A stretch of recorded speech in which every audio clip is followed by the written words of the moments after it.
प्रदेश कांग्रेस अध्यक्ष विनय कुमार ने रेणुका विधानसभा क्षेत्र संगठन और अन्य मुद्दों को लेकर बयान देते हुए कहा कि रेणुका डैम परियोजना की मांग लंबे समय से चली आ रही थी और अब जाकर परियोजना की प्रक्रिया शुरू हुई है।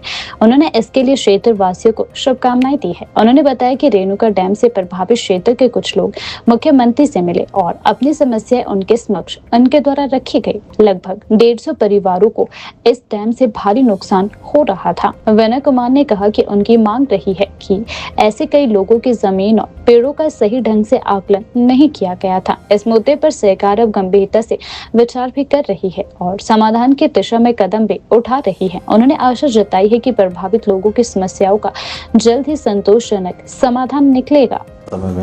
आज मैं रेणुका विधानसभा क्षेत्र की कुछ ज्वलंत मुद्दे थे उसके बारे में बोलना चाहता हूँ और मैं आपको बताना चाहता हूँ कि जैसे कि सभी को पता है कि एक नेशनल इम्पोर्टेंस का प्रोजेक्ट है रेणुका डैम प्रोजेक्ट।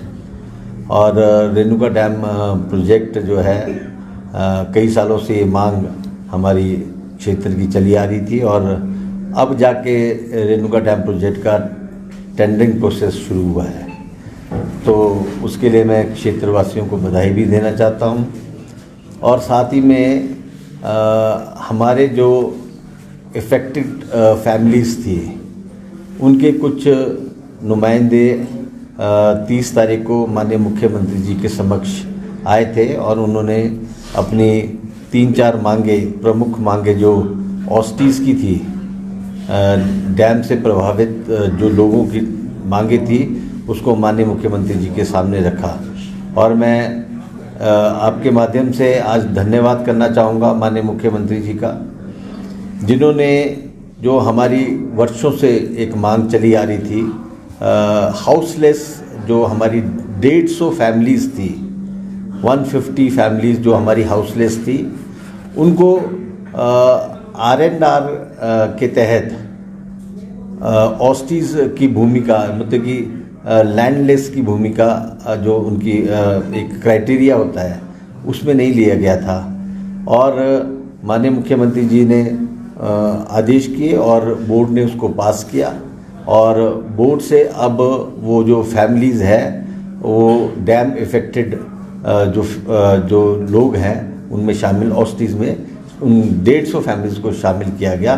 उसके लिए मैं तहे दिल से अपने क्षेत्रवासियों की ओर से माननीय मुख्यमंत्री जी का धन्यवाद करता हूँ। और भी 1-2 मांगे हमारी और थी जिसमें कि सही ढंग से ज़मीन की पैमाइश नहीं हुई है या कितने पेड़ गए हैं या कितने लोगों की जो बस्तियाँ उजड़ी है उसको लेके भी हमने और मांग रखी थी। तो उस पे भी सरकार बहुत गहन विचार कर रही है। दूसरी जो प्रमुख हमारे एक प्रोजेक्ट था वो रेणुका से जो गिरी नदी है उसके बीच में एक ब्रिज है जो पूरे एरिया को कनेक्ट करता है।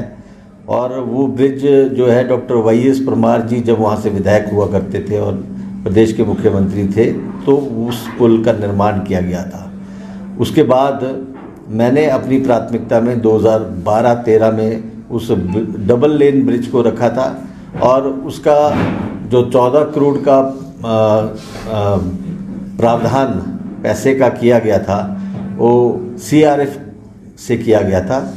CRF में उस प्रोजेक्ट को किया गया था और 14 करोड़ रुपये उसके लिए सैंक्शन हुए थे और उसके बाद उसका टेंडर हुआ था। टेंडर होने के बाद उसका 8 करोड़ का जो कार्य हो गया था और बीच में फॉरेस्ट ने उस पर रोक लगा दी थी। तो ये भी मैं अपने चुनाव क्षेत्र के लोगों को बधाई देना चाहता हूँ कि उसकी क्लियरेंस अभी फॉरेस्ट से आ गई है। एनवायरनमेंट से दिल्ली से हमारी सरकार ने पूरे प्रयास किए और एनवायरनमेंट से उस केस को हम क्लियर करके लाए हैं। और निश्चित तौर पे जो अभी 6.5 करोड़ रुपए का जो अभी ब्रिज बनना बाकी है, जो अधूरा काम है, वो भी हम लगभग 1 महीने के अंदर उसका टेंडर प्रोसेस कंप्लीट करके उस ब्रिज का काम शुरू कर देंगे। क्योंकि जो पुराना ब्रिज है वो जर्जर हालत में और उसकी कंडीशन ठीक नहीं है और उसके जो मापदंड होते हैं लगभग 50 वर्ष से ऊपर उस ब्रिज को हो गया हो बने हुए। तो नए ब्रिज का जो अभी हम प्रोसेस कर रहे हैं 1 महीने के अंदर उसको वो ब्रिज भी बन के अब तैयार हो जाएगा। और दूसरी कुछ विशेष बातें ये भी आ रही थी बीच में कि कई जगह सड़कों की बात आ रही थी। तो मैं बताना चाहता हूँ कि हम पूरा प्रयास कर रहे हैं और PMGSY 4 जो हमारा स्टेज 1 है उसमें हमने अपने जो रोड्स हैं जो ग्रामीण क्षेत्र को जोड़ते हैं उसको जोड़ने की कोशिश की। पर अब जो नई गाइडलाइंस PWD विभाग की आई है उसमें ये स्पष्ट किया गया है कि 1 बीघा पे 1 किलोमीटर पे आपने 7 बीघा जो भूमि है वो सरकार के नाम करनी है, तभी आपके 1 किलोमीटर की सड़क बनेगी। तो इसी तरह से हमारे जो घाटों पंचायत की कैल जो गांव है उसके बहुत बार बार वीडियो वायरल हो रहे थे सोशल मीडिया पे और वो दिखा रहे थे कि कई वर्षों से यहाँ सड़क नहीं बनी है। और सड़क ना बनने का कारण ये है कि लोग अपनी भूमि नहीं देते हैं और जिसके कारण हम उसको अपने प्रोजेक्ट में शामिल नहीं कर सकते। तो इस तरह की कुछ सोशल मीडिया पे भ्रांतियाँ फैलाई जा रही है कुछ लोगों द्वारा। और विपक्ष को मैं ये बताना चाहूँगा कि हम जब से रेणुका चुनाव क्षेत्र के लोगों की सेवा करने का हमें अवसर मिला है, हमने अपना पूरा प्रयास किया है, पूरा प्रयत्न किया है कि लोगों की सेवा में जो भी हम कर सकें वह हमारा भरसक प्रयास रहा है। पिछले कल हमने प्लानिंग की मीटिंग में बड़ी डिटेल से पूरे रेणुका चुनाव क्षेत्र की मांगे जो है सरकार के सामने रखी है।